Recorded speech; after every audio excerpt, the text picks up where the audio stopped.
Bueno, buenos días para todos y para todas las que siguen conectados, los que se han venido conectando a esta transmisión en vivo del segundo Congreso Internacional de Psicología Online 2020. Gracias por estar aquí, gracias a todas las empresas, a todas las universidades que han hecho posible, en especial a la Universidad del Bosque, quien nos ha acompañado durante este proceso en estos 2 años. Bienvenidos a este espacio, los invitamos a que puedan compartir este video con la mayor cantidad de personas posibles. En este momento ya está con nosotros nuestra invitada del día de hoy, de la segunda hora, la doctora Gloria del Pilar Cardona. Doctora Gloria del Pilar, buenos días, ¿cómo le va? Tienes el audio. Muy buenos días, ya. Muy buenos días y muchísimas gracias por la invitación y qué bueno que pueda compartirles un poco de todo lo que tengo para contarles. Qué bueno tenerla en este espacio. Pilar Cardona es psicóloga, magíster en antropología y hoy nos va a hablar de esos aportes a la atención integral en salud mental en violencias de género, que definitivamente en este tema de la pandemia se volaron todas las cifras de violencia de género. Tenemos, creo que el reporte más alto en la historia de maltrato a la mujer. Bueno, tenemos unas cifras, creo que podría decirlo de alguna manera, escandalosas en este momento, Pilar, ¿cierto? Sí, digamos que la idea es contarles eso, contarles que el aislamiento preventivo conllevó a que pudiéramos empezar a visibilizar muchas de las cosas que pasan al interior de los hogares, pero también cómo esas formas de discriminación y estigma que se dan hacia las niñas y las mujeres cogen, digamos, mucho más evidencia en términos de lo que sucede en contextos comunitarios. Entonces, la idea es contarles sobre eso, porque, digamos, es también el reconocimiento de esos espacios en los que nosotras como mujeres y niñas participamos, pero que definitivamente, si no los protegemos, si no trabajamos sobre esos entornos seguros en los cuales podemos nosotros desarrollarnos de forma íntegra y poder elaborar y trabajar todas esas herramientas que tenemos para poder hablar de la salud mental, pues es muy complicado. Y la idea también es empezar a reconocer que esto no es un trabajo único y exclusivamente de alguna área de la psicología en particular. Acá ahí entran todas las áreas de la psicología a entrar y hacer un trabajo desde diferentes puntos de vista. Y uno de los ejemplos que les puedo dar es cómo la psicología organizacional ha venido trabajando los enfoques de género, la transversalización de los enfoques en las empresas para que hoy las mujeres podamos tener cargos directivos y podamos ocupar esos cargos que específicamente eran para hombres. Y eso también cómo ayuda a unas construcciones sociales diferentes a lo que se refiere al género. Ah, maravilloso. Bueno, creo que eres una de las referentes en este país en el trabajo en todos los temas de género, así que pues para el Congreso es un gusto, para la Universidad del Bosque, que sé que haces parte del equipo de profesionales que están allí. Gracias, gracias por aceptar esta invitación, Pilar. Y bueno, entonces, aportes a la atención integral en salud mental en violencias de género, desde la Universidad del Bosque, Facultad de Psicología, Centro de Género e Inclusión, la doctora Pilar Cardona. Pilar, bienvenida y adelante. Bueno, muchísimas gracias. Primero que todo, quiero como contarles un poco de toda esta experiencia que yo he tenido la oportunidad de trabajar en estos temas. Creo que lo que he logrado durante todos estos años, que estamos hablando de 20 años de carrera, era poder ampliar el conocimiento en psicología, empezar a mirar cómo la psicología es tan importante para un país como nosotros, cómo se pueden abordar las diferentes problemáticas en las diferentes áreas en las que estamos, cómo finalmente ese transitar que tenemos como seres humanos nos permite abordar y establecer que esas prácticas, herramientas, esos comportamientos, esas actitudes que tenemos se desarrollan en estos diferentes entornos y que finalmente si nosotros no protegemos esos procesos que se tienen que dar, pues no podríamos hablar de un bienestar como lo establece específicamente la Organización Mundial de la Salud cuando habla de bienestar. Pero también hay que reconocer un poco sobre los datos, y era como lo decías tú, David, es empezar a mirar que los datos no mienten. Muchas veces sé que estos temas sobre la violencia contra niños, niñas, y lo que tiene que ver con las mujeres, generan cierto tipo de qué tan cierto es o qué tan real es, porque no hablamos de otro tipo de violencias, por ejemplo, en los que también se ejercen esas violencias sobre los hombres, y es que los datos no solamente en Colombia, sino a nivel mundial, y desde ahí hablo como epidemióloga, es empezar a reconocer que indudablemente los datos de medicina legal, no solamente desde el aislamiento preventivo, sino desde los años que se han venido haciendo estudios de tendencias, son de las violencias que nunca empiezan a mostrar una incidencia a la baja, sino que lo que vemos es que pueden aumentar, pueden mantenerse, o muchas veces cuando activamos ciertos lineamientos y técnicas, como por lo que sucedió con el protocolo de violencia sexual, que sale la resolución en el 2012, al igual que el protocolo de vigilancia en salud pública, pues lleva a establecer y a reconocer que esta problemática definitivamente cada vez más nos reporta más casos. En ese entonces, en el 2012, el protocolo de violencia sexual, el sistema de vigilancia en salud pública reportó 63,000 casos, hoy reporta 103,000 casos anuales, lo que conlleva que muchas veces lo que nos damos cuenta es que si protegemos y desarrollamos estrategias y lineamientos que le permitan a los profesionales detectar estos casos mucho más fácil, pues indudablemente juega un papel importante. Y lo otro es empezar a mirar, y eso sí lo hago más desde la antropología, es mirar que cuando hablamos de violencia no nos podemos quedar únicamente a un tema de comportamiento humano. Sabemos que es una conducta aprendida, que es una conducta que indudablemente la vemos, la imitamos, que definitivamente no es innata en los seres humanos, como muchas veces se hace pensar en términos de que los hombres son mucho más agresivos por el solo hecho de una testosterona. Aquí nos empieza a tener implicaciones mucho más importantes. Y cuando uno empieza a trabajar en salud mental y hablar de temas de violencia, vienen muchas cosas importantes que tenemos que reconocer. una de las cosas que se hablan en estos temas es empezar a mirar que hablamos de los recursos y estrategias psicoafectivas y psicosociales que abordamos, con las cuales abordamos las situaciones diarias de la vida. Pero estas situaciones y la forma en la que las abordamos, definitivamente, al ser aprendidas y establecer diferentes entornos en los que nos movemos, es ahí donde nosotros tenemos que tener la capacidad, especialmente en las niñas y en las mujeres, en tomar decisiones y ser mucho más autónomas, pero también en los niños y en los adolescentes, tomar decisiones que conlleven a mirar y establecer que aquí no deben haber esas relaciones de poder asimétricas que se dan en relación a lo masculino y a lo femenino, sino que indudablemente conllevan a estrategias que yo puedo empezar a elaborar y tener formas diferentes de relacionarnos. Yo creo que esa es la gran apuesta que tienen las violencias de género, es poder empezar a hablar de procesos de transformación y de formas no solamente en las que se aborden estas violencias, sino otras que están en una sombrilla mucho más grande, que están relacionadas con todas esas situaciones que conllevan a que se den. Entonces aquí, cuando hablamos de la salud mental, muchas veces justificamos las violencias a diferencias individuales relacionadas con la personalidad, el carácter, pero también hay que reconocer que esto puede moldearse, puede trabajarse, y es como reconocemos ciertos comportamientos que generan daño hacia el otro, que en el marco de la dignidad humana conllevan a que esos cuando construimos sociedades netamente violentas que justifican la violencia para todo, no solamente de forma directa, y más adelante lo vamos a ver, nosotros solamente vemos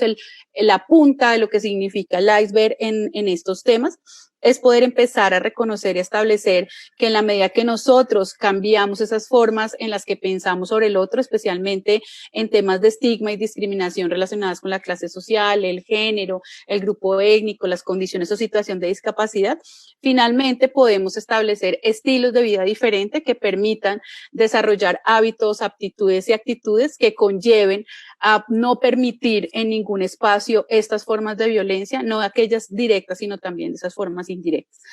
Hablar de entornos familiares, educativos y de trabajo,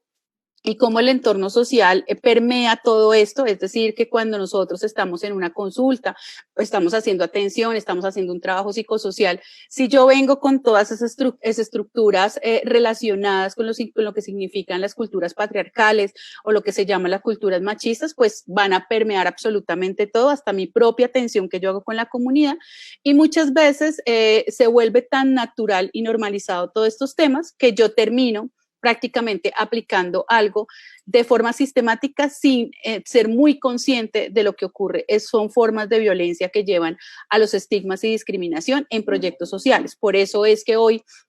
una de las grandes apuestas que se tiene a nivel mundial es cómo hacemos procesos de transversalización del género, donde podamos empezar a mostrar que las relaciones pueden ser igualitarias entre hombres y mujeres, que podemos equiparar muchos de los derechos que han sido violados en las mujeres, no solamente es el derecho a la vida relacionadas con las violencias, sino también el derecho a lo económico, a la educación, al acceso a la tecnología, por ejemplo, que durante el aislamiento preventivo se volvió tan importante, y es empezar a mirar, por ejemplo, que si hay una diferencia en utilización de este tipo de medios por parte de niñas y mujeres, y lo que tiene que ver con chicos, adolescentes y hombres. Entonces aquí es como esas alternativas de nuevo buscan esos procesos que conlleven a que podamos romper con ese paradigma tan hegemónico que nos ha llevado lo que habla de lo masculino y lo femenino. Entonces, de esa misma manera, en salud mental tenemos que tener la capacidad de percibir ese bienestar. Yo creo que eso es algo con lo que todas las personas soñamos, es decir, que yo me sienta el otro día a gusto con mi vida, y cuando yo empiezo a mirar que esas situaciones que me perciben un daño, que me perciben una percepción de miedo, esas angustias, esas situaciones tan complejas que muchas veces se representan en las emociones, están relacionadas con esas situaciones tan complejas en las que se maneja el género. Hay una encuesta específica que hace el DANE, perdón, hay una actividad que estamos programando para lo que tiene que ver con el 25 de noviembre, los 16 días de activismo en relación a lo que tiene que ver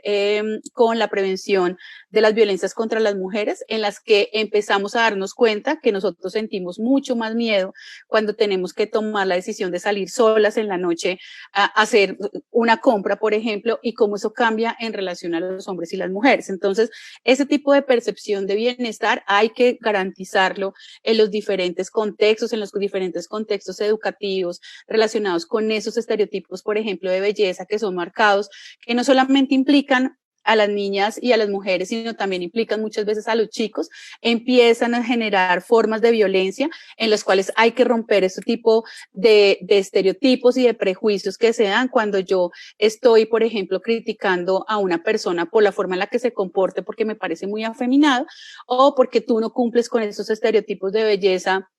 establecidos en una sociedad, entonces empiezan no a encajar y además de eso empieza a tener comportamientos violentos. Y eso pues más adelante pues va a verse en una afectación directa sobre problemas en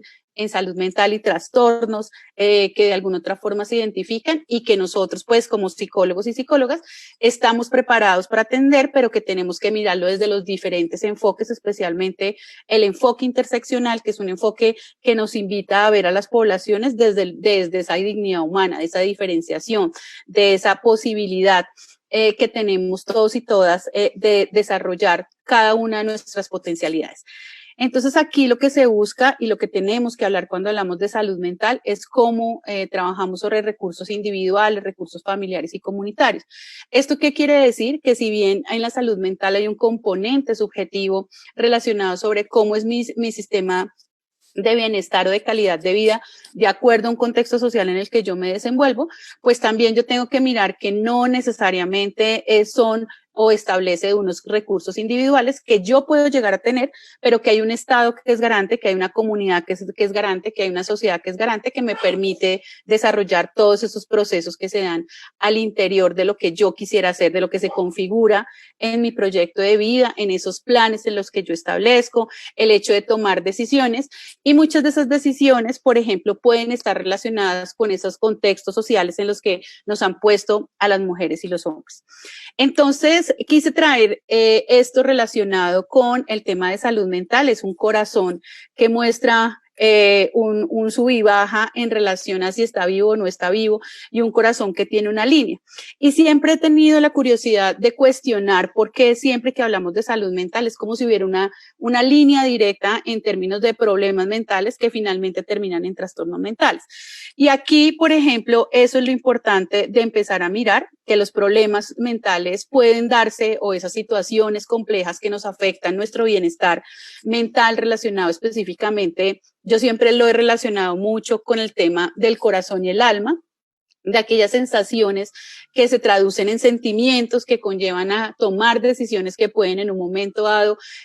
hacerme sentir feliz, triste, con miedo, con vergüenza y cómo finalmente siempre como que establecemos esas situaciones que se dan en esos problemas y trastornos mentales. Entonces aquí también es reconocer que cuando somos víctimas de violencias de género no necesariamente se puede establecer un trastorno mental, entonces ahí también hay una gran apuesta para entender que todas estas situaciones traumáticas y violentas tienen que identificarse a temprana edad y a lo que tiene que ver de forma oportuna, que nos permita abordar esas situaciones o problemas, porque por lo general lo que sucede en estas violencias cuando somos directamente relacionadas con ellas es que esas afectaciones van tanto en nuestra autoestima y en nuestra capacidad de bienestar que llega un momento que no tenemos esa capacidad de tomar decisiones, de pensar, de saber que podemos salir de esta situación. Y finalmente es también reconocer, y creo que el aislamiento preventivo, como pues para contarles un poco de lo que ha sucedido en relación a todos estos temas, es que por un lado, en temas del registro administrativo relacionados con los datos sobre los casos que se evidenciaron sobre violencias contra niños, niñas o violencias de género, si bien se reduce un número de casos en comparación al año anterior, sí encontramos que las llamadas, por ejemplo, que se hicieron a las líneas de ayuda, en la cual no solamente está la 123, está las líneas 122, está la línea 151, la 141, que fue, digamos que un abordaje que también se hizo desde el nivel nacional, que eso es bien interesante, cómo finalmente nos demoramos en tener en estas líneas de ayuda, pues permitieron que la persona pudiera expresar qué es lo que siente cuando está expuesto a este tipo de situaciones, cuánto siente este tema de la discriminación. Nos pasó con los profesionales de la salud, para contarles que los profesionales de la salud, todos vimos en un momento dado las noticias cómo fueron discriminados, muchos de ellos atentaron contra de miles formas por medio de violencia física, psicológica, por el solo hecho de ser médicos, pero cuando nosotros hacíamos, por ejemplo, quiénes son los profesionales de la salud, encontramos que el 80% son mujeres que están también y pueden ser doblemente discriminadas por esta situación, que tienen que posiblemente tener doble carga, que no solamente la carga de su casa, sino la carga de su trabajo, el hecho de tener que ayudar, evitar el tema del contagio para ella misma y para su familia, el hecho de tener que salir y ser discriminada. Entonces, en todo este proceso hay que empezar a reconocer que las violencias contra los niños, niñas y adolescentes no solamente están en ese entorno familiar o de pareja, sino que también hay otros entornos en los que se establece eso. Y llamó mucho la atención, Medicina Legal hace un llamado en el cual nos dice, empezamos a reducir el número de casos de violencia, pero aparece un fenómeno que es el que se ha venido pues digamos que reconociendo, y yo creo que es el punto final de esa línea que muestro en este corazón negro, y es lo que tiene que ver con el suicidio. Y el suicidio es uno de los eventos que en el país pues se incrementó, especialmente en mujeres, digamos que si bien no es el mayor número de mujeres en comparación a los hombres, sí lo que miramos es que el número que se venía presentando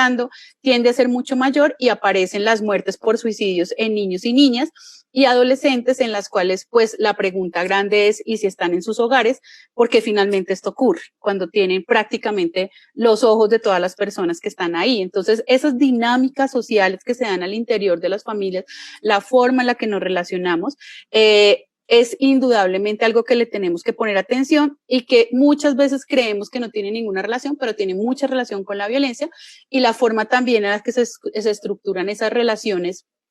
en lo que tiene que ver con el género. Entonces, cuando Medicina Legal presenta los datos y dice cuáles son estas posibles causas, aparecen los problemas de relaciones de pareja, la violencia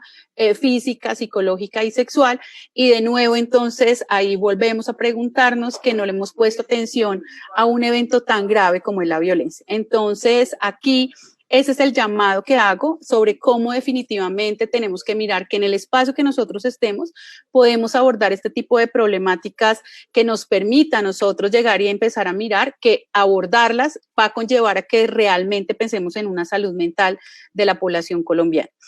Entonces, dentro de esa salud mental es importante mirar que las víctimas, por lo general, cuando tienen la posibilidad de expresar esas situaciones o manifiestan mediante signos y síntomas lo relacionado con las violencias, aparece toda esa dificultad para expresar los sentimientos. Eso es una de las cosas que se da y muchas veces vemos los prejuicios de los funcionarios de los profesionales de la salud. Es que ella no quiere contar, es que ella no quiere decir, es que uno le pregunta y se queda callada. Entonces empezamos a darnos cuenta, y es una de las primeras cosas que debemos hacer, es que cuando hablamos con las víctimas, a ellas no les queda muy bien poder hablar de este tipo de temas, especialmente cuando sus agresores son personas cercanas, porque finalmente hay un vínculo que está ahí, hay un vínculo que posiblemente las tiene con la dificultad de pensar si me quiere o no me quiere, y ahí aparece todo el marco de las teorías relacionadas con los ciclos de las violencias, especialmente en violencias de pareja, y también lo que significan esas relaciones de poder, de autoridad por parte de los padres, del reconocimiento, de la falta de reconocimiento de los derechos de los niños y las niñas, del hecho de tener como esa capacidad. Entonces yo soy quien dirijo y quien tengo la experiencia para saber cómo tengo que educarte, y muchas de esas formas pues se basan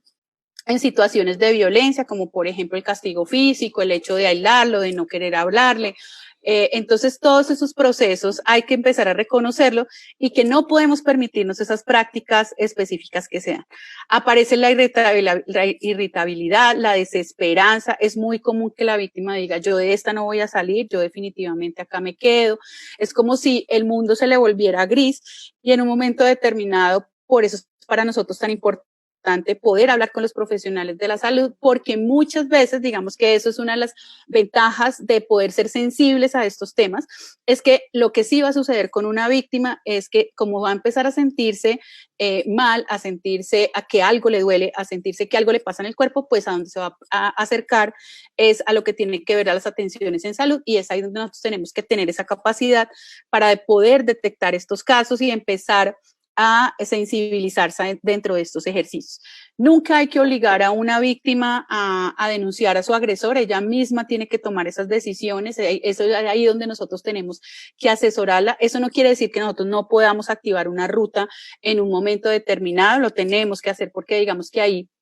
hay unas situaciones implícitas relacionadas con un delito. Hoy prácticamente todas las violencias contra niños, niñas y mujeres se configuran en delitos. Entonces, esa es, digamos, que la oportunidad que ellas tienen para una actividad dentro de ese proceso y saber cómo cuál es la información que requieren y qué es lo que va a suceder dentro de todo este ejercicio. Aparece toda la dificultad para realizar actividades, la dificultad en adaptación a algunos de los entornos, muchas veces con la encuesta nacional de violencias contra niños, niñas y adolescentes, que si no la han revisado, los invito a que la revisen. Se encuentra, por ejemplo, que a causa de la violencia relacionada con sus entornos comunitarios o con sus entornos familiares, muchos de ellos y ellas dejaban de asistir a las instituciones educativas, no solamente relacionadas con el tema de los golpes, sino también relacionadas con otro tipo de temas, como por ejemplo el hecho de que se sentían mal y no querían regresar a sus instituciones educativas. Por otro lado, entonces está todo el tema relacionado con el trastorno mental, y aquí es importante empezar a identificar en las víctimas y que ellos también identifiquen cuando esto tiene una afectación directa que puede estar relacionado con el hecho de no poder conciliar el sueño, no tiene apetito, el consumo de spa, lo que tiene que ver con la tristeza, la ansiedad, el miedo, que lo puede representar específicamente en un trastorno depresivo, y finalmente esa afectación cotidiana a sus áreas de ajuste que muchas veces no le da. Entonces, ¿qué sucedió en el marco del aislamiento preventivo? Muchas de las víctimas pudieron lograr llevar a cabo estas situaciones, mediarlas, saber que podían manejarlas, pero definitivamente cuando ya se encontraron encerradas con sus agresores es cuando empiezan a tener todo este tipo de sentimientos que necesitan expresarlos y dárselos a alguien para que esa persona pueda ayudarse. Entonces, las líneas de orientación es una muy buena estrategia, es una estrategia que tenemos que fortalecer, es una estrategia que se tiene que seguir trabajando específicamente en todo lo que tiene que ver con lo que estamos haciendo en toda esta pandemia. Hay que permitirle a las personas que puedan seguir apoyándose en estos ejercicios, que busquen la oportunidad de hablar con alguien que les ayude de todo este tipo de cosas. Entonces, ¿cómo se definen las violencias? Y aquí es importante, como les decía, entender que hay una sombrilla muy grande de las violencias que está relacionada con ese uso intencional de la fuerza física, la amenaza, de lo que tiene que ver con la intención de uno autolastimarse, lastimar a una persona, a un grupo, una comunidad, y que tiene unas consecuencias, y ahí lastimosamente siempre lo que nosotros llegamos a detectar es esos traumatismos, daños psicológicos y problemas y desarrollos de la muerte que se presentan específicamente cuando ya los tenemos en una consulta o en un servicio de cualquier respuesta institucional que se da. Entonces aquí hay que entender, y una de las cosas que ha permitido abordar estos temas desde diferentes enfoques, y es hablar de un enfoque desde la salud pública, que es más pues mi experiencia, es entender que cuando se prioriza un evento en salud pública se da por varias situaciones. Lo primero es que hay una incidencia y una prevalencia frente al comportamiento del evento, y en lo que tiene que ver con violencias ha sido muy claro la forma del comportamiento de las violencias durante los últimos 10 o 20 años en Colombia, que se han permitido establecer tendencias específicas sobre su comportamiento. Lo otro es que por lo general existe un marco normativo relacionado para abordar estas violencias, y en violencias se trabaja desde lo que tiene que ver con la salud, la protección, lo jurídico, las acciones psicosociales, las atenciones individuales, las atenciones y acciones familiares y comunitarias. Entonces, en todo este proceso que se da, pues esto es supremamente importante, porque aquí es donde nos damos cuenta que estos ejercicios de marcos normativos pues nos permiten abordarla desde diferentes puntos, y a nivel territorial, por ejemplo, que es donde se centran las acciones de atención integral, pues van a permitir que se destinen recursos. Lo otro es que podemos generar acciones de prevención en términos de que, como lo hablábamos, es una conducta aprendida, deliberada e imitada, que indudablemente lo que buscamos con estos procesos de prevención y esperamos no seguir tener que llegar hasta allá es lo que tiene que ver con los daños que se establece y las consecuencias a corto, mediano y largo plazo. Hoy Colombia empieza a trabajar en una alianza global sobre la prevención de las violencias contra niños, niñas y adolescentes, en la cual empieza a reconocer el daño a largo plazo que se da en niños y niñas, no solamente lo que tiene que ver con cosas relacionadas con la salud mental, el intento de suicidio, el consumo de sustancias psicoactivas, sino todo lo que tiene que ver con sus derechos sexuales y reproductivos, en el hecho de tener relaciones que pueden llevarles a generar riesgos a un embarazo no deseado, una ITS, a lo que tiene que ver con enfermedades crónicas como la obesidad, la diabetes, la misma hipertensión arterial, y es como estas afectaciones, pues muchas veces las vamos a ver más adelante en ese mediano y largo plazo, donde pues la prestación de servicio va a ser mucho más complicada de llegar a desarrollar, pues haber desarrollado eso. Y todo esto se justifica cuando se habla del estrés tóxico que se vive no solamente cuando se es víctima, sino también cuando se ha estado expuesto a las diferentes formas de violencia. Y nosotros, por ejemplo, un día cualquiera podemos estar viendo un noticiero y constantemente estamos expuestos a ver todas esas formas de violencia que se dan en temas de robo, en lo que tiene que ver con la forma en la que nos expresamos con otras personas, todo lo que tiene que ver con esa división política que se ha venido dando en el país relacionada con temas netamente políticos, lo que tiene que ver con la forma y estigma con la que me refiero con las personas, especialmente con personas migrantes, con poblaciones indígenas. Entonces todo esto empieza a tener toda una situación como un caldo ahí que se da, que conlleva pues finalmente en reproducir la muerte cuando ya empiezan a haber estas formas de violencia que se pueden ver y que pues digamos que para nosotros todos que estamos viendo a nivel mundial y pues especialmente en Colombia, pues han permitido identificar y verlas mucho más cercanas. Entonces aquí hay que reconocer, y esa es una de las primeras recomendaciones que se hace, es que no podemos seguir viendo que las violencias son específicamente situaciones comportamentales que las podemos solucionar directamente, única y exclusivamente con un proceso de aprender formas diferentes de relacionarnos, sino que también es empezar a cambiar esas estructuras y formas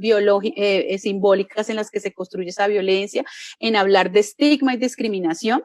que no podemos quedarnos en pensar que el hecho de que yo sea migrante o que yo pertenezca a un grupo étnico o que sea población LGTB, eso no me lleva a que finalmente tenga la posibilidad de tener riesgo, menos o más riesgo, y empezar a visualizar que sí lo tiene, porque hay unas relaciones de poder muy específicas que finalmente se construyen desde lo cultural y terminan en formas directas de la violencia en esos entornos de los que ya hemos hablado.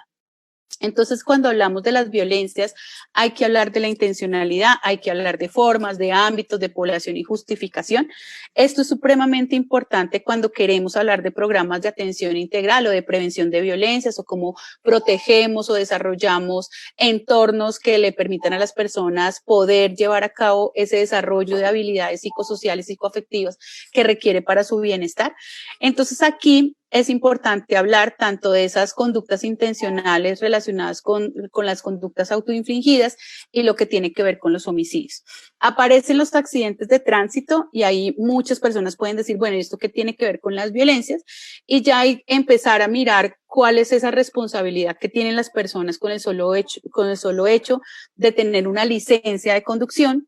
Y cómo finalmente detrás de eso hay unas conductas que han tenido que ser reglamentadas hasta por el mismo Estado colombiano, como el hecho de saber que hay una cárcel específica si usted sale bajo los efectos del alcohol y maneja. Entonces, digamos que ahí de nuevo a esa falta de no sentirnos vulnerables frente a cómo puedo yo llegar a hacerle el daño al otro y asumir una responsabilidad frente a este tipo de comportamientos. Hoy trabajamos específicamente en temas de violencias de género, reconociendo que las conductas de suicidas hay que verlas desde otro punto de vista, o sea, hay que mirar cómo fluyen y por qué finalmente esta persona toma la decisión cuando ha sido víctima de múltiples formas de violencia. Hoy Colombia desde el 2015 reconoce, por ejemplo, el homicidio de mujeres como hechos como feminicidio desde la tipificación del delito, y eso conlleva que las mujeres, no solamente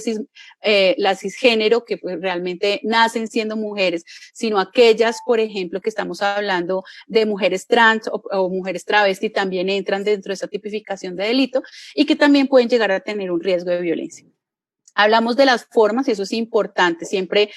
si estamos trabajando en salud específicamente, abordamos temas de esas formas de violencia, desde lo físico, lo sexual, lo psicológico todavía genera muchas dificultades para poder ser abordado. Tenemos, digamos que esa dificultad para poder entenderlas muy bien y hay que empezar a hablar de esto porque muchas veces el tema del autocontrol, el hecho de que yo te limite, el hecho que te subvalore, el hecho que te chantaje, que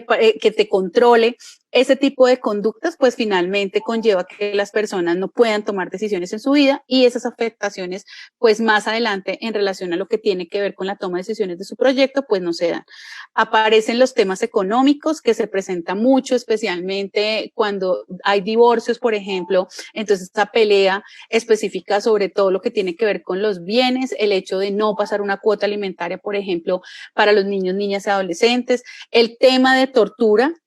Es decir, hoy encontramos formas de tortura hacia las niñas y las mujeres donde se manifiesta violencia física, psicológica y sexual. Y aquí hay que empezar a reconocer esos temas, esas formas tan absurdas de violencia que se dan contra nosotras. Y finalmente la trata de personas. Y la trata de personas es un tema que con todo lo que ha pasado con el aislamiento preventivo, por ejemplo, en población migrante empezamos a detectar y es algo que tenemos que también aprender sobre este tipo de cosas porque muchas veces estas personas que han estado siendo víctimas de trata de personas, especialmente, por ejemplo, aquellas que son víctimas de explotación sexual, pues terminan con otro tipo de afectaciones en términos de su consumo, a ciertas sustancias psicoactivas que conllevan a que tengamos que abordarlas desde otro punto de vista, temas de seguridad donde muchas veces hay que protegerlas porque esos crímenes organizados que se dedican a este tipo de situaciones, pues pueden en un momento buscarlas para matarlas no solamente a ellas, a su familia. Entonces, cuando hablamos de esto, hay que hablar del ámbito de la familia, de la pareja, del laboral comunitario, de lo que tiene que ver con el crimen organizado, con la educación, con lo que tiene que ver con redes sociales. Y es ahí cuando miramos que hay un psicólogo o una psicóloga que trabaja en estos temas. Entonces, desde las diferentes áreas en las que nosotros manifestamos o trabajamos o nos desarrollamos. Y aquí es importante porque hablar de este tipo de violencias para que podamos incidir sobre esas acciones en las cuales se necesita incorporar el enfoque interseccional y el enfoque de género, y más vamos adelante a ver qué se llama el enfoque interseccional en atenciones. Entonces, acá hablamos de poblaciones, hay que siempre reconocer las violencias desde la edad, el sexo y género, los grupos étnicos, situación o condición y ocupación de la víctima, mirar cuáles son esas justificaciones que se dan, especialmente cuando el reporte lo podemos hacer tanto de la víctima, muchas veces también se hace desde los victimarios en temas de tipo político, económico, cultural y social. Y es ahí, digamos que ese es el gran avance. Si nosotros queremos aportarle finalmente a construir unas formas diferentes de vida donde nos sentamos mucho mejor sin ese miedo a salir o ser victimizados o poder tener formas de relaciones diferentes, es ahí cuando tenemos que entender que las violencias son múltiples, no podemos hablar de una sola violencia y asimismo hay que investigarla, asimismo hay que mirar cuál es el modelo explicativo que lo lleva y asimismo establecer estrategias particulares para cada uno de ellos. Entonces ahí hablamos de violencia intrafamiliar y empezamos a ponerle como el apellido a esa violencia intrafamiliar. La violencia intrafamiliar es una violencia que está, por ejemplo, tipificada como delito, tal cual se llama así. Está la violencia de pareja, esa es una violencia que por lo general hacemos análisis más específicamente desde las relaciones de pareja o expareja, no está tipificada como tal, entra como dentro de las formas de violencia de pareja, violencia contra la mujer que está tipificada y cuenta con la ley 1257, la violencia escolar que también cuenta con todo el sistema nacional de convivencia escolar y que ha venido como abordando desde lo político y eso es importante, como les decía, conocer esos marcos normativos en los que se establece para sí mismo saber cuáles son las recomendaciones y las responsabilidades que tienen las entidades territoriales y los mismos funcionarios y funcionarios de abordar este tipo de cosas, la violencia contra niños, niñas y adolescentes. Y un poco lo que se ha venido proponiendo es no hablar de maltrato infantil, de reconocer únicamente que las violencias ocurren en entornos familiares, sino hablar de las diferentes formas de violencias contra niños, niñas y adolescentes. Y aquí aparecen algunos que no necesariamente se dan en el entorno familiar, y uno de ellos es, por ejemplo, todo lo que tiene que ver con el reclutamiento forzado, temas y formas de explotación sexual en las que no son necesariamente se pueden presentar, por ejemplo, en temas de pornografía, donde las redes sociales son como el ámbito donde ocurren este tipo de cosas. La violencia en el conflicto armado, donde también hay que mirarlo desde un enfoque de género, cómo afectó tanto a hombres y mujeres de forma diferente en relación a esos diferentes hechos victimizantes que se reconocen, la violencia interpersonal, que también tiene ahí una situación mucho más compleja de entenderla, y donde básicamente lo que vamos a encontrar es que la mayoría de las formas de violencia interpersonal, las víctimas son hombres, pero también son agresiones hechas por hombres. Entonces ahí, pues digamos que hay que hacerle ese análisis sobre cuáles son esas construcciones sociales que se dan en relación a lo masculino, que conllevan entonces a que se presenten esas situaciones de conflicto que terminan en violencia y muchas veces también en homicidio. El feminicidio, el genocidio, la negligencia, el abandono, el ciberbullying, el acoso escolar, y todo esto siempre reconociendo que la única forma en que podemos abordar estos temas es entendiendo que son violencias estructurales y violencias simbólicas que tienen que abordarse. Entonces, básicamente, las violencias vamos a estar expuestos prácticamente durante todo nuestro curso de vida. Lo que pasa es que cambian en relación a esos entornos y lo que tiene que ver con las mismas formas de violencia. La violencia, por ejemplo, física se presenta prácticamente desde que nacemos hasta que las personas mueren, pero los entornos empiezan a ser diferentes. Entonces, es bien interesante ver cómo, por ejemplo, en primera infancia y en personas mayores, el ámbito que ocurre ahí es el tema, por ejemplo, de la familia. En la adolescencia está todo lo que tiene que ver con los entornos escolares. En la juventud y adultez, especialmente en las mujeres, todo lo que tiene que ver con esa violencia de pareja, la intimidación y el bullying, queda específicamente en entornos escolares, la violencia juvenil, que por lo general también está en la adolescencia y la juventud y hace parte de contextos comunitarios, la violencia de pareja específicamente en juventud y adultez, y aquí hay que reconocer esas violencias adolescentes que se dan en los chicos y chicas que ya empiezan a ver manifestaciones de estas formas de violencia. Hablar de cosas que muchas veces no hablamos, el matrimonio infantil y uniones tempranas, de esas violencias sexuales que ocurren en el 80% en niños, niñas y adolescentes, y de esas formas de violencia psicológica, emocional o haber sido testigos de violencia que se pueden dar en todo nuestro curso de vida. Es decir, que lastimosamente tomar estos temas es entender que ocurren prácticamente durante toda nuestra vida en los diferentes entornos en los que estamos, pero específicamente quien refuerza todos estos entornos, pues es el entorno comunitario. Entonces, las violencias de género están muy relacionadas específicamente con esas relaciones de poder asimétricas basadas en el género, donde se sobrevalora lo relacionado con lo masculino y subvalora lo relacionado con lo femenino. Y aquí hay una cosa importante e interesante que hay que empezar a abordar, y es que la CEDAW empieza a hacer recomendaciones para que hablemos de las violencias por razones de sexo y género, entendiendo que cuando uno hace una revisión sobre qué es hablar de violencias de género, siempre se lleva a lo que tiene que ver con las violencias contra niñas y mujeres, y aquí es empezar a mirar esas construcciones relacionadas con lo que no tiene que ver con el hecho de haber nacido mujer o haber nacido hombre, o reconocer el tercer sexo en Colombia como son las personas intersexuales, es hablar de ese género, de construcciones en las que lo masculino de nuevo subvalora lo femenino, pero también cuáles son esas cargas emocionales y relacionadas con la salud mental de los hombres cuando también están en esas posiciones hegemónicas que se establecen. Entonces aquí es cuando hablamos de esos trastornos o de esos problemas en salud mental, vemos una diferenciación entre el uno y el otro. Entonces es mucho más común ver el suicidio en hombres, mucho más común ver la violencia interpersonal en hombres, es mucho más común ver el consumo de sustancias psicoactivas. Entonces aquí empezamos a darnos cuenta que esa disponibilidad relacionada con ese acceso a esos servicios y esas afectaciones que se dan, pues tienen que también ser diferenciados, en los cuales se incluyan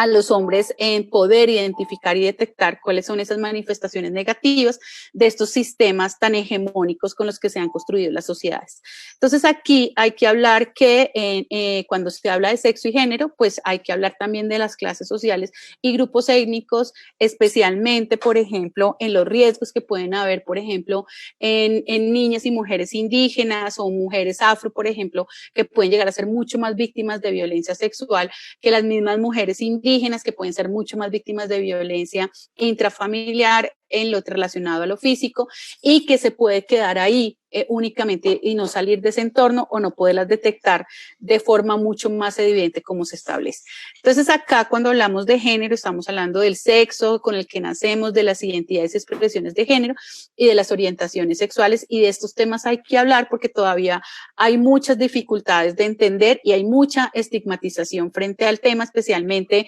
en lo que tiene que ver con las orientaciones sexuales y los derechos de las personas con orientaciones sexuales no hegemónicas. Entonces, ¿quiénes son víctimas? De nuevo, las niñas y las mujeres, los niños, los hombres con identidades y expresiones de género y orientaciones sexuales, son ellos los que son víctimas de las violencias de género. ¿Por qué? Porque están mucho más estigmatizados frente a ese tipo de cosas y porque hay una subvaloración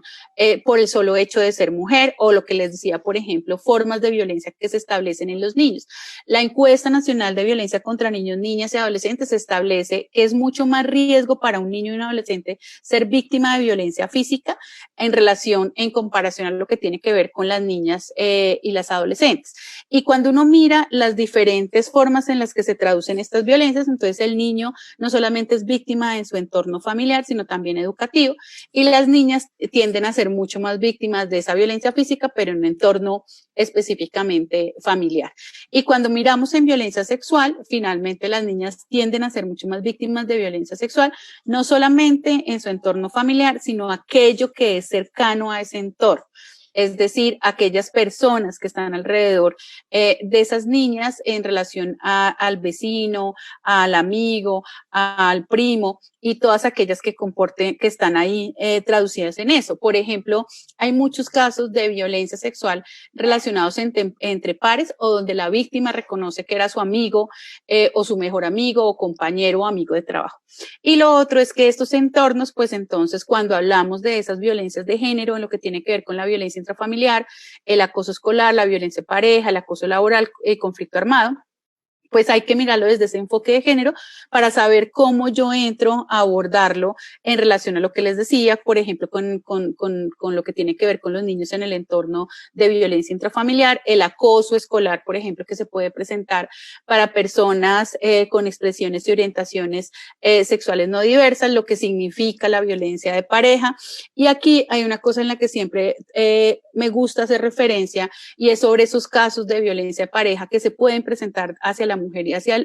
el hombre, que muchas veces cuando estoy en estos temas me preguntan, bueno, es que a los hombres también les pega. Se sigue configurando en una violencia, pero hay que mirar las razones en las cuales se establece, porque muchas veces esos cambios y dinámicas sociales que hemos asumido, también lo que conlleva es que yo asuma por el hecho de ser la que mantengo la casa, me dedico, por ejemplo, al llevar el sustento, es mi pareja la que se queda en la casa cuidando al niño, cambian completamente los roles y asumo roles violentos frente al otro. Y de nuevo, esa relación de poder en términos de lo económico, en términos de la capacidad y autonomía que yo tengo o autoridad que tengo frente a la otra persona, pues conlleva que se presenten las relaciones de poder y finalmente se registren formas de violencia. Entonces, ahí, digamos que el punto clave es siempre establecer cuál es esa relación de poder que se da y cuál es la justificación de esa relación de poder que se lleva a temas de violencia. Entonces ahí eso nos permite entender cuándo sí es de género y cuándo no. Muchas veces nos dicen, no todas las violencias intrafamiliares son de género, sí, puede ser, pero ahí también hay que mirar qué tipo de castigo, por ejemplo, se está utilizando, porque puede ser que yo a la niña la grite y al niño sí, no solamente le grite, sino le pegue o viceversa. Entonces ahí hay que mirar cómo funcionan este tipo de cosas. Entonces, lastimosamente, cuando hablamos de las violencias, estamos hablando desde lo visible, del asesinato, de la agresión física, de la violación, del abuso sexual, de la amenaza, del grito, del insulto, de esas formas explícitas que nosotros cuando nos referimos a las estadísticas para justificar un proyecto o para mostrar cuál es el comportamiento de ese evento, se hace específicamente relacionado con todo lo que tiene que ver con un registro administrativo. ¿Y qué es un registro administrativo? Pues es el registro de una acción que se hace ante una respuesta institucional ante esa violencia. Entonces tenemos el Civigila, por ejemplo, para salud, pues todo el forensis que la mayoría de personas lo conocemos. Tenemos, por ejemplo, el registro de denuncias por fiscalía, pero sigue siendo solamente esa punta visible de lo que realmente llega. Por eso, para nosotros, algo que es importante revisar es todos esos estudios que nosotros tenemos en Colombia, que muchas veces no sabemos que existen, pero están. La Encuesta Nacional de Demografía y Salud, el Estudio Nacional de Violencia contra Niños y Niñas, el Estudio Nacional de Salud Mental, el estudio sobre salud que empieza a realizar el Ministerio de Salud y se aplicó hace 10 años, que va a tener o tiene preguntas sobre violencia y que ya coge esa población que no es visible, que no lo logramos entender, pero cuando le preguntamos si lo han humillado, desvalorizado, si él, por ejemplo, cree que a las mujeres se les debe castigar por el hecho de no ser buenas madres o, por ejemplo, por tener relaciones afectivas fuera de su matrimonio, se les debe castigar. Entonces, ahí cuando uno empieza a entender que la situación es mucho más completa y mucho más grande. Cuando se hizo la encuesta nacional de demografía en salud, se estableció, por ejemplo, que el 64% de las mujeres encuestadas presentaron algún tipo de violencia física, psicológica, sexual y económica. Entonces, aquí está todo eso que nosotros por lo general estamos expuestos, que la publicidad sexista, la invisibilización de lo que significan esas relaciones de poder. Entonces nos da y nos cuestiona en una polarización que es importante que todos la vemos, por ejemplo, en redes sociales, que llega un momento en que uno no quisiera ni volverla a abrir Twitter para mirar cómo el uno se golpea contra el otro por el hecho de pertenecer a un partido político. Y finalmente, eso que son formas de violencia que naturalizamos muy fácilmente, pues terminan en anulación y en micromachismos y en formas de explicación de la violencia que finalmente terminan en asesinatos y en agresiones físicas mucho más adelante. Entonces es entender que cuando hablamos con el género, varias cosas hay que traer. Uno, es la primera identificación que como seres humanos tenemos, es decir, siempre cuando vemos a una pareja embarazada le preguntamos si ya saben qué es un niño o una niña. Además, uno nunca piensa en si es una persona intersexual porque eso dentro de los procesos de construcción de género todavía no se da. Es empezar a entender que cuando se establece, lo primero que hace el médico es reconocer el sexo y le dice nació niño, nació niña. Y finalmente el primer derecho que tenemos, que es nuestro derecho a un registro de salud, a tener un nombre, pues se va a establecer igual por el hecho de haber nacido niño y niña, aunque hoy encontramos muchos más nombres que son parciales y que no necesariamente describen a una Pilar o a un Carlos. Entonces, digamos que eso es importante tenerlo en cuenta porque esas construcciones sociales de identidades que vienen desde antes que nosotros nacemos, pues indudablemente juegan un papel importante en lo que tiene que ver con la equidad y la igualdad entre hombres y mujeres. El derecho humano, la responsabilidad que tiene el Estado en no generar políticas públicas que sean discriminatorias, que puedan hacer una inclusión social, que no conlleven a poner a unos en una situación diferente a otros y poder hablar de esos procesos de igualdad que le permite esa construcción de bienestar y calidad de vida a las personas. Y se basa lastimosamente en estructuras sociales y discriminación, pues de nuevo, vuelvo y lo retomo, relacionadas con el poder del género, la edad, la estratificación social y la etnia. Entonces aquí hay que abordar dentro de esos determinantes sociales las relaciones de poder y autoridad, no solamente que se dan en este tipo de contextos, también hay contextos académicos en los que ustedes lo pueden ver, que se establece a nivel laboral, en lo que tiene que ver con el hecho, por ejemplo, de los mismos estudiantes en las instituciones educativas por tener o no un celular y que marca, o sea, te mides en esas relaciones inequitativas relacionadas, por ejemplo, con temas económicos, lo que tiene que ver con desigualdades sociales y relacionales siempre en instituciones, por ejemplo, y en nuestros territorios. todo el proceso que se dio con la telemedicina y muchas personas tuvieron acceso y entonces empezamos a reconocer que van a haber sitios o momentos o lugares en Colombia donde las personas no van a tener cómo comunicarse para una telemedicina, o sea, si antes tenían la posibilidad de tener acceso porque pues le ahorra hasta el tema de la chalupa, entonces es cómo llegas esa posibilidad de tener ese acceso y esas desigualdades sociales, cómo se transmiten en un derecho fundamental como el, por ejemplo, el de la salud. Hablar de contextos facilitadores en los que se trabaja y desarrolla esas potencialidades y herramientas psicoafectivas y psicosociales que requerimos todos diariamente para poder sobrevivir y poder llevar a cabo nuestros planes de vida, nuestros proyectos, nuestras relaciones de pareja, nuestro trabajo comunitario. Entonces aquí, ¿cómo se establecen esos ámbitos facilitadores donde esos procesos de estigmatización no se den? Entender cuáles son esos desencadenantes de la violencia y ahí hago énfasis porque muchas veces la gente relaciona el consumo de alcohol y la violencia como si fuera una relación causal, pero realmente es una relación desencadenante. Entonces ahí ese tipo de cosas y esos riesgos hay que evidenciarlos pues para saber cómo se ha venido trabajando y hay puestas que se han venido dando en relación a lo que tiene que ver, por ejemplo, la regulación del consumo. Lo que sí es importante acá identificar es que si bien esas puestas ayudan a resolver algunas violencias, y el ejemplo más claro es que podemos tener países en los que no se registre ni un caso de homicidio o de violencia interpersonal porque todos son supremamente bien educados, se comportan bien, saben manejar muy bien lo que tiene que ver con los conflictos, si encontramos que indudablemente cuando se habla de las violencias contra niñas y las mujeres, pues se sigue basando esas conductas que son prácticas basadas en la cultura.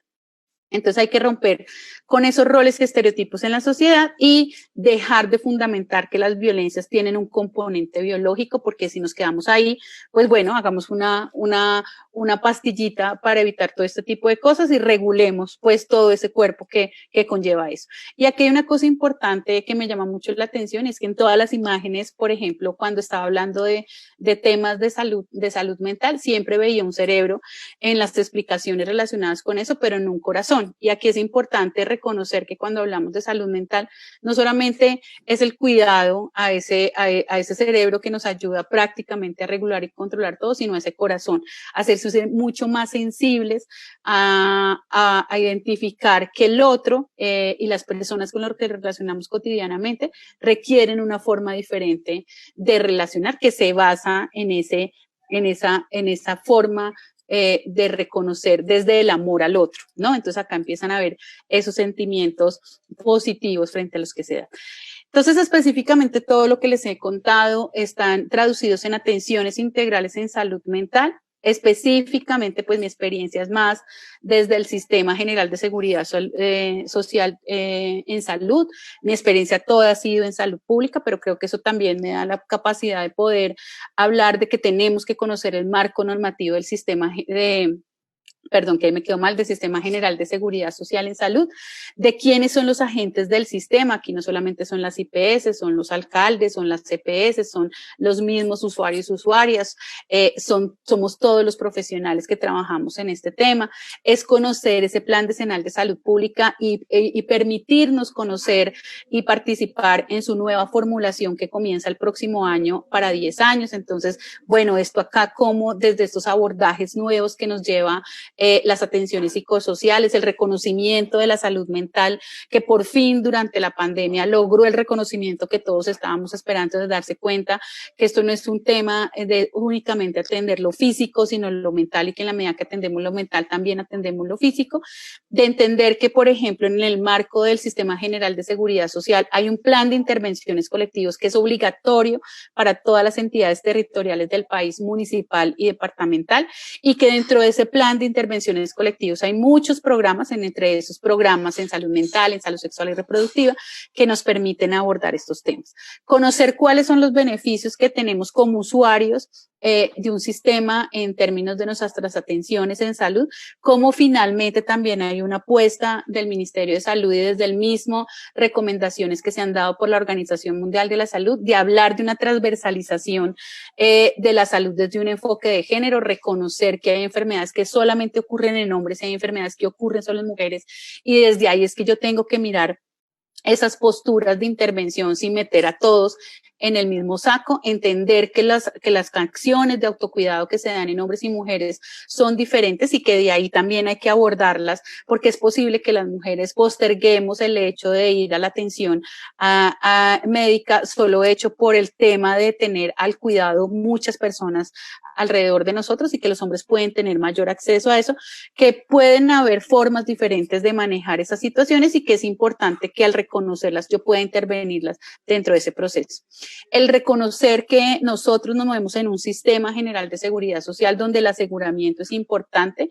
esto también nos ha puesto a evidenciar cómo en algún momento ese derecho por el solo aseguramiento no permite que pueda haber un acceso oportuno, sobre todo en ese plan de cuidado que establece la ley estatutaria.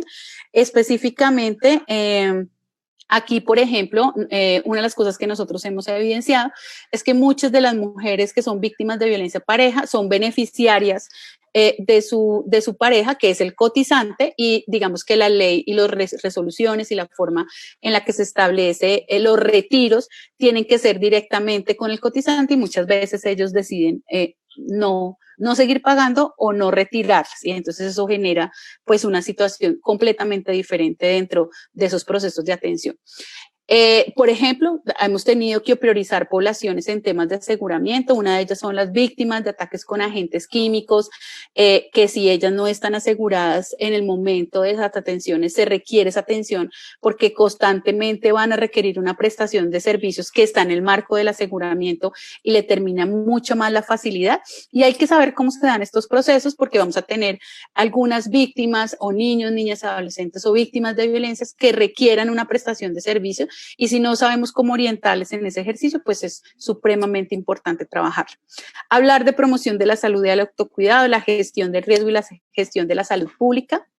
que lo que hice ya para ir finalizando es decirles que todo esto hay que hablar desde el enfoque interseccional. Nosotros hablamos de personas, familias y comunidades. La psicología y la salud mental no puede verse como si una persona con una condición u otra fuera diferente. Entonces, una cosa es que sea con edad, otra cosa es que la discapacidad, otra cosa es que el género, la religión, la nacional, lo étnico. No, nosotros estamos atendiendo a una persona, y esos enfoques integrales que nos lleva al enfoque interseccional es poder reconocer todas esas condiciones diferentes que se dan cuando estamos al frente de una persona que requiere unos derechos y unas oportunidades, que requiere un análisis que me permita entender que esas múltiples formas de interacciones y simultáneas se dan en sistemas de poder y de opresión, que muchas veces hace que la restricción a los mismos servicios de salud o servicios sociales se den, y que las afectaciones pues se traduzcan y se den en forma diferente. Y ahí es cuando yo les decía que todas las violencias hay que trabajarlas de forma intersectorial. Entonces hay un trabajo que tiene que hacer salud, hay un trabajo que tiene que hacer justicia, hay un trabajo que tiene que hacer promoción, y tenemos que tener la capacidad de conocer cómo se establecen esas rutas y esas formas de intersección en los territorios, porque es allí donde tenemos la respuesta institucional. Entonces, cuando uno mira como esas diferentes relaciones y causas que dan tanto de la violencia sombrilla como de la violencia de género, son muy parecidas, se basan en modelos en los que se reconoce lo individual, lo familiar, lo comunitario. Digamos que el modelo específico de las violencias sombrillas hablan de lo relacional, no lo dan específicamente en relación a la familia, y en lo relacional incluye todos esos entornos específicos en lo que nosotros pues cotidianamente estamos. Todos hablan como las representaciones sociales, como las inequidades, como la misma pobreza, las normas culturales que legitiman la violencia, el hecho de estar expuestos a violencia, lo que tiene que ver con esos problemas asociados a las situaciones que se dan en los territorios, a la forma en la que las personas viven esos diferentes entornos, por ejemplo, al hecho de yo tener que haber visto la violencia en mi casa ejercida por mi padre hacia mi madre, o el hecho de yo haber sido víctima de violencia. Todos estos tipos de cosas nos llevan a que definitivamente tenemos que trabajar mucho más en esos entornos, y la apuesta es abordar entornos. Entonces aquí en esos entornos es donde se construyen esas formas de salud mental. Entonces hablamos del entorno virtual, del hogar, del comunitario, educativo, en la cual se tiene que hablar de enfoques de derechos. Entonces la pregunta, eso siempre lo hago por ejemplo en clase, y es: ¿qué tanto conocemos nuestros derechos? No, ni idea. ¿Ustedes saben cuál es la Carta de los Derechos Humanos? No, no sabemos de qué nos estás hablando. ¿A cuáles son los derechos a los que puede tener una víctima en una prestación de un servicio, por ejemplo, dentro del plan de beneficios? Entonces aquí lo que vemos es que empezamos a trabajar en estos temas, pero no tenemos esa capacidad de saber todas aquellas cosas que necesitamos para mejorar esos procesos de intervención. Hablar desde la perspectiva de desarrollo humano y hablar de las capacidades humanas que tienen las personas, y desde ahí yo tengo que empezar a abordarlas para permitirle a ellas mismas orientarlas en ese proceso de transformación de las relaciones en cada uno de sus entornos. Hablar del curso de la vida y entender que una cosa es ser niño en Bogotá y otra cosa es ser niño en el Amazonas, y que las cosmovisiones y formas en las que se construyen esas niñez es totalmente diferente, y que algunas me van a poner en riesgo y en algunas no, basados en temas de la cultura.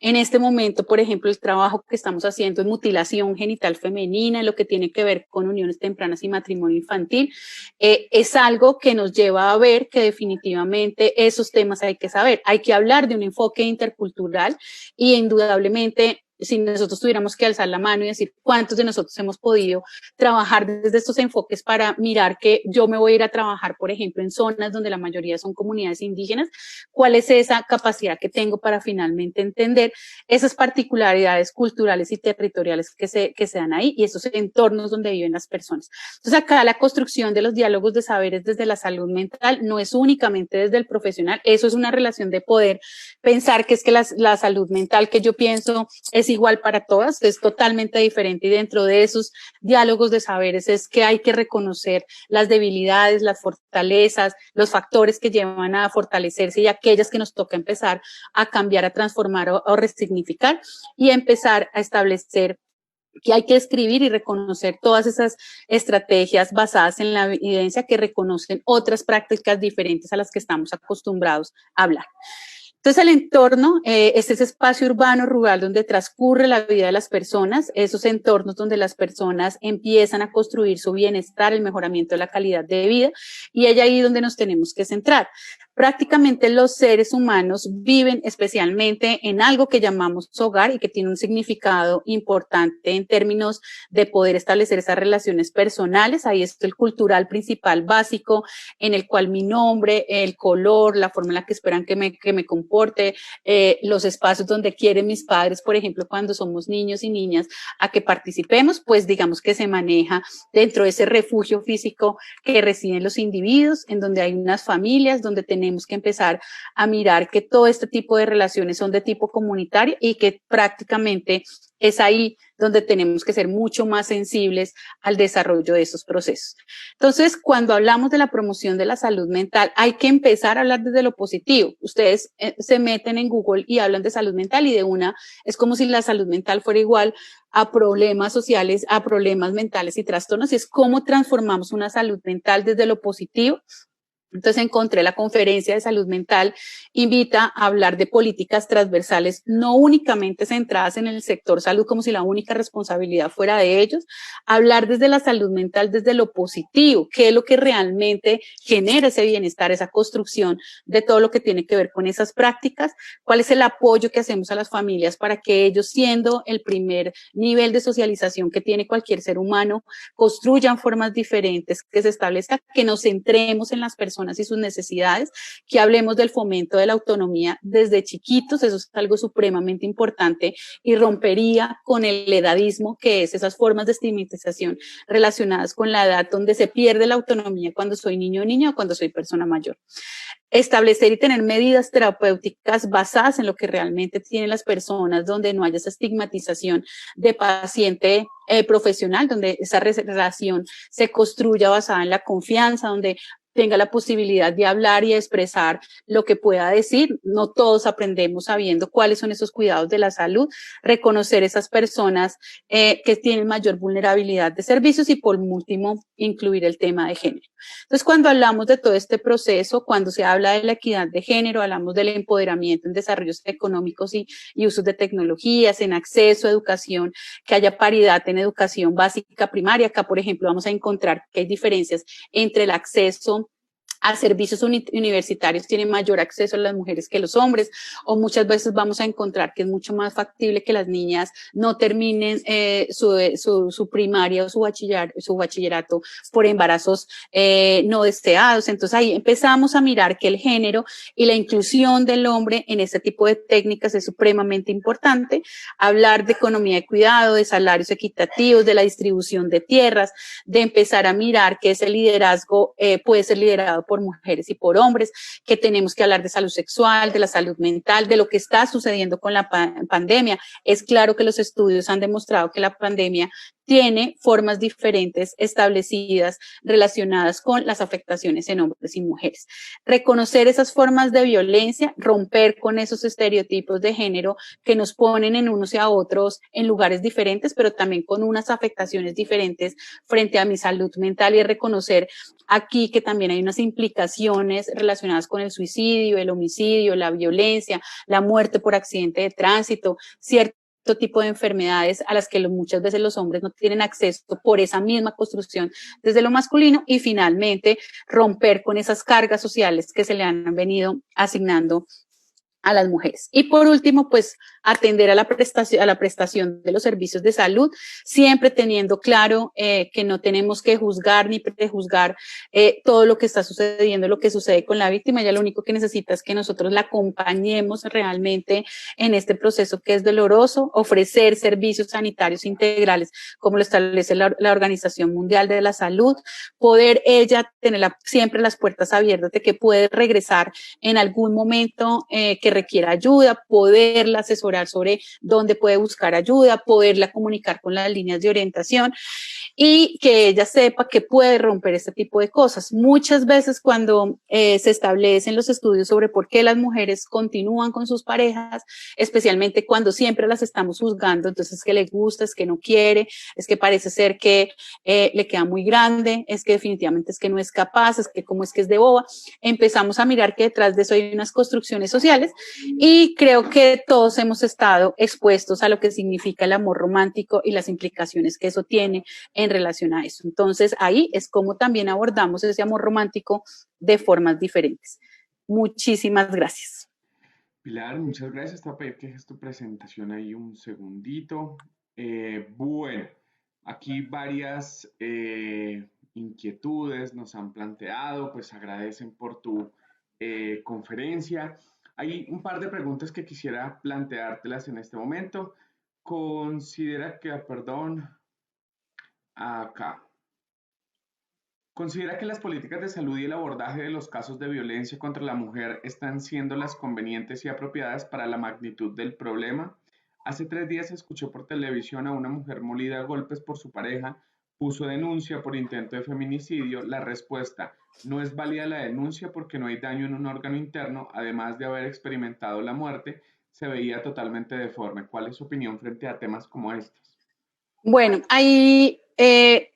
yo sé que el público que está como escuchándonos es un público variado de diferentes países, y lo primero que tú ahí tienes que reconocer es que tanto hay un marco normativo que me permita proteger a las mujeres en este tipo de formas de violencia. No todos los países en América Latina,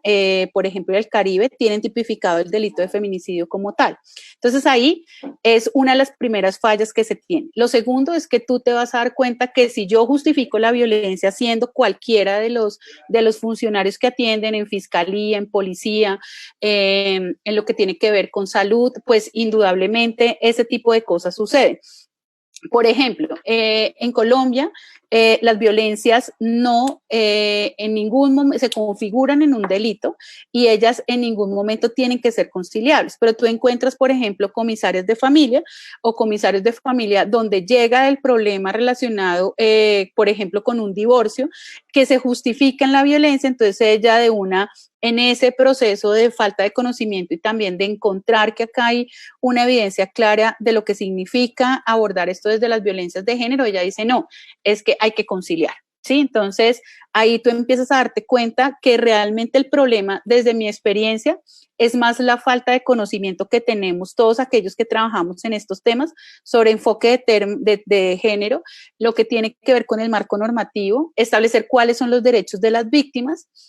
Y lo otro es que hay muchos problemas sociales que hoy tenemos que no se pueden abordar desde la misma forma en las que estamos acostumbrados a hacerlos. Entonces, ahí es donde tú tienes que llegar y decir, listo, esto nos cambia las lógicas de atención, esto no quiere decir que no se pueda aprender y que lo que yo sepa no lo puedo aplicar, lo que pasa es que lo puedo aplicar siempre y cuando entiendo cómo es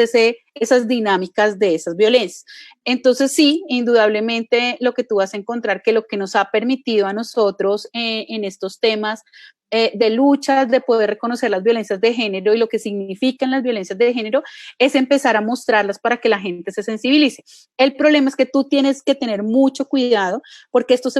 problemas se vuelven políticamente correctos. Entonces, cuando te preguntan si debería o no pasar este tipo de situaciones, tú dices, no, terrible. Pero, por ejemplo, el hecho de parecerte chistoso un chiste sexista, pues de una está reforzando todo ese tipo de cosas. Entonces, en eso hay que tener mucho cuidado porque lo que tú encuentras es que sí nos falta todavía mucho a nivel social de cambiar todo este tipo de representaciones relacionadas con las violencias. Nos falta mucha sensibilización en relación a los funcionarios y las personas que atienden. Y lo otro, lo que te decía, es reconocer ese marco normativo y saber cuáles son esas implicaciones, porque desafortunadamente tú puedes tener un país con un marco normativo como el de Colombia, que te permite, por ejemplo, un mayor acceso, como se ha venido dando durante el aislamiento preventivo, pero si eso era antes, yo te digo, no, habían todas las fallas posibles que se daban y es esa falta de conocimiento de esos servidores o servidoras públicas. Perfecto. Doctora, ¿cómo trabajar esa prevención de violencias en las niñas y las mujeres al interior de las casas, entendiendo ese hogar del que tú hablabas, que finalmente termina siendo el multiplicador de violencia, ¿no? Sí, ahí hay un trabajo conjunto de mujeres y hombres, en el sentido de tú, por ejemplo, aquellos que somos padres, cómo tú rompes también con esas formas en las que nos han dicho que se tienen que criar las niñas y los niños, cómo tú crees y formas niñas que sean mucho más autónomas, que puedan hacer reconocimiento de poder llegar y decir, yo puedo jugar con una muñeca porque quiero, no porque ese sea el deber ser, pero que el hecho de que yo juegue con un carro o me quiera vestir con un pantalón, eso no implica absolutamente nada. Yo realmente todavía veo que a las niñas se les permite más ese tipo de acciones, pero cuando llegas a los niños, el hecho de que el niño quiera ponerse algo rosado o que quiera jugar con una muñeca o que pida, por ejemplo, me pasaba, en algún momento me decían, no, bueno, a mí me encanta Hello Kitty, entonces me decían, es que a mi hijo le encanta Hello Kitty, entonces yo decía, ¿qué es lo malo? O sea, que lo malo es que mira que tú de una empiezas a pensar que es que si juega Hello Kitty, entonces uno lo piensa más con temas de la orientación sexual. Entonces ahí cuando tú empiezas a verte que se cuestionamos eso y la pregunta es, ¿y qué si eso sucede? O sea, si realmente eso es lo que quiere o lo que no. O sea, siempre como adultos estamos cuestionando ese tipo de cosas en términos de la crianza. Y mira que a mí me llamó mucho la atención y yo desde que empecé a trabajar estos temas jamás vi las implicaciones que tenían los uniformes del colegio en los niños y en las niñas en términos de su desarrollo. Y me pareció fascinante que Medellín, la Secretaría de Educación de Medellín, tiene 3 uniformes. Ellos son los que deciden, los chicos y las chicas deciden si quieren poner la sudadera, el jean o la jardinera. Pero, por ejemplo, aquellos que crecimos con la jardinera, pues sabemos que siempre el cuestionamiento era no brinque, siéntese bien, se le ven los calzones y ese tipo de cosas. Entonces, mira cómo esas construcciones sociales que pasan desapercibidas empiezan también a configurar la forma de evitar este tipo de situaciones que se dan. Entonces hay que hablar con los niños y niñas que todos necesitamos los mismos derechos, que todos tenemos las mismas oportunidades, que todos podemos en un momento dado, si queremos jugar fútbol o jugar con muñecas o a la casita o al carrito o a lo que sea, y ahí tú cómo empiezas a romper con ese tipo de paradigmas que se dan. Entonces, ahí la tarea realmente es de los hombres y de las mujeres en empezar a cambiar ese tipo de cosas. Por eso es que tú vas a encontrar que aquellos hombres comprometidos con la crianza, con el hecho de que les gusta cocinar, también se les cuestiona mucho. O sea, de nuevo, a quien más se le cuestionan esos cambios no solamente a nosotras, porque a nosotros pues nos cargan de más cosas, entonces les parece súper chévere, no es que súper pila, pero nadie se da cuenta que detrás de esa pilera nos tocó subir más peldaños que el resto del mundo, pero cuando es en los hombres, entonces también se le cuestiona eso, hasta sombría. Y ahí pues hay que romper con ese tipo de paradigmas que se dan, que también afectan a los hombres, es decir, que un hombre que en este momento quiera pedir la custodia, por ejemplo, de su hijo,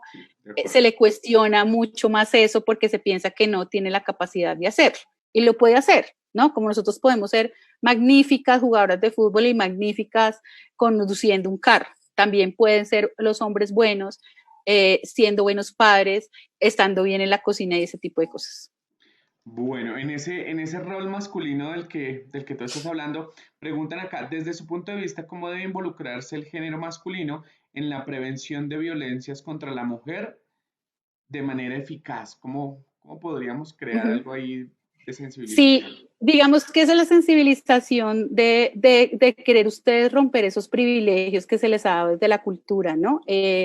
Cuando tú encuentras, digamos que es poder llegar y decir, me puedo unir a estas luchas. Por ejemplo,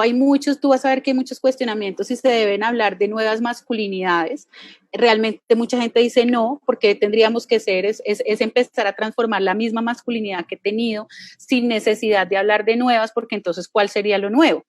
Entonces aquí es fundamental, indudablemente si tú quieres hablar de equidad y de igualdad de género, hay que incluir a los hombres, hay que incluirlos en temas para que ellos mismos puedan cuestionar a los mismos hombres en estos temas, en empezar a decir que no queremos superhombres, super guapos y que nos estén controlando, que nos estén gastando, porque eso también les da ese tema de poder, es simplemente que queremos tener hombres que estén al lado construyendo proyectos con nosotros, que estén al lado construyendo hogar, que estén al lado compartiendo nuestras crianzas y que en el momento en que se empiece a ver como esa diferencia de cargas yo pueda reconocer y decir, oye, ven y lo logramos entre los dos. Entonces ahí es supremamente importante y que ellos mismos empiecen a refutar entre los mismos hombres este tipo de comportamientos que se dan. Así el amigo no le vuelva a hablar. ¿Qué puede suceder? Sí,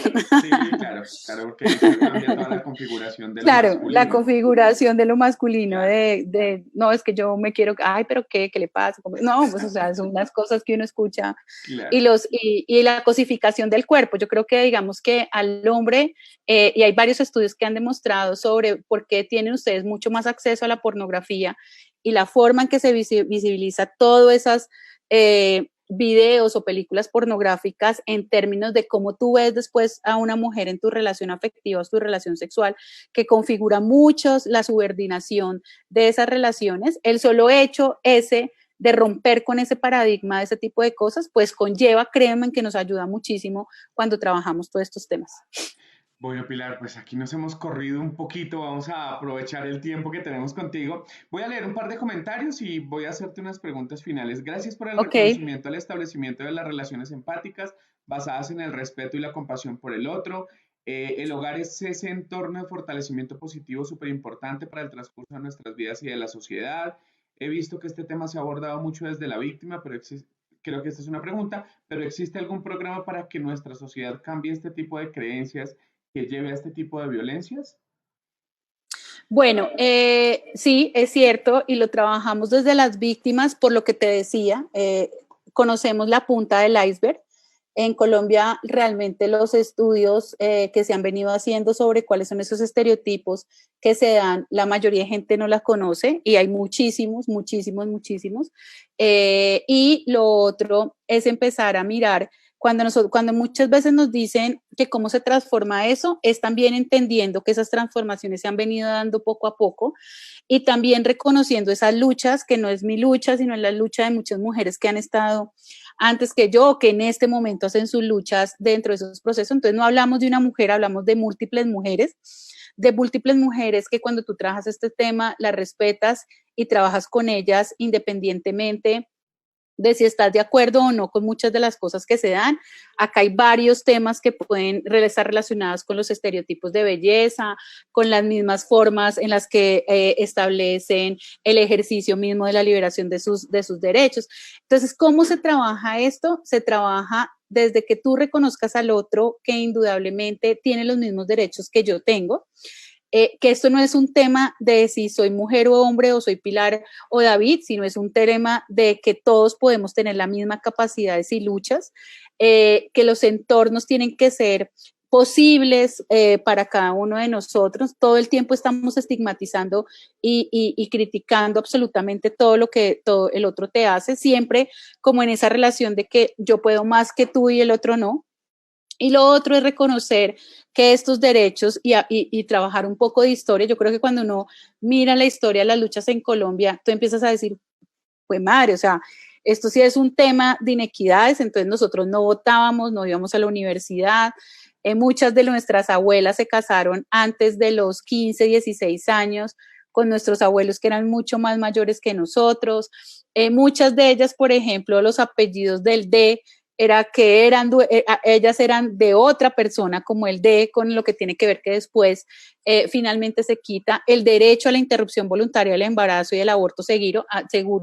Así muchas de nosotras, también las mujeres y hombres, no estemos de acuerdo y hay una lucha, hay un derecho que está ahí y es un derecho que hemos reconocido y que independientemente lo podemos ejercer cuando queramos. Entonces eso es importante tenerlo en cuenta. Hoy tenemos más acceso a servicios públicos en relación a tener la capacidad de que tú puedas ser elegido como alcalde y alcaldesa. Hoy se le pide a los gobiernos que al menos el 50%, el 30% del equipo sea un equipo hecho por mujeres. Hoy hay unos reconocimientos a la población LGTB que muchas veces uno las desconoce, pero también tiene que reconocer que estas luchas también son diferentes y hacen parte de procesos de discriminación y violencia que tienen que ser abordados desde sus propias lógicas. Entonces, mira que acá esto es empezar, no criticar tanto, porque sé que muchas veces lo que uno encuentra es pura crítica, le dicen a uno resto de comentarios relacionados, por ejemplo, como, es que son unas feminazis, pero cuando tú empiezas a conocer mucho más de estos temas, te empiezas a dar cuenta que hemos sido una sociedad completamente inequitativa y en relación a niñas y mujeres, pues mucho más, ¿no? Y eso aumenta si soy indígena o si pertenezco a una clase social diferente. Entonces ahí es cuando tú empiezas a reconocer y hay que hacerlo desde el amor. Yo creo que aquí es también reconociendo que estas luchas hay que hacerlas desde allá, ¿no? Desde también reconociendo que son conductas aprendidas y que pues también podemos desaprenderlas. De acuerdo contigo. Pilar, para ir terminando, una última pregunta, porque un país como el nuestro, con una historia cultural basada en principios religiosos, ¿cómo trabajar el tema de la religión en todo este imaginario y construcción de lo masculino desde esas variables hegemónicas? Porque eso sí que es complejo, ¿no? Sí. Entonces, Bueno, yo creo que... ¿cómo se podría manejar? Yo sé que ese es un tema Sí. escabroso. Yo creo que un tema álgido. Sí, Yo creo que lo primero que nos tenemos que preguntar es si Dios quería que, uno, nos relacionáramos desde la violencia, que fuéramos diferentes hombres y mujeres, y yo creo que ahí es cuando tú llegas y dices, no, eso no es lo que tú quieres. Desafortunadamente la religión sí ha conllevado a que se perpetúe la violencia contra las niñas y las mujeres y con la población LGTB. Encuentras iglesias, eh, también formas de religión en las que te dicen no, y entonces es como si fuera absolutamente todo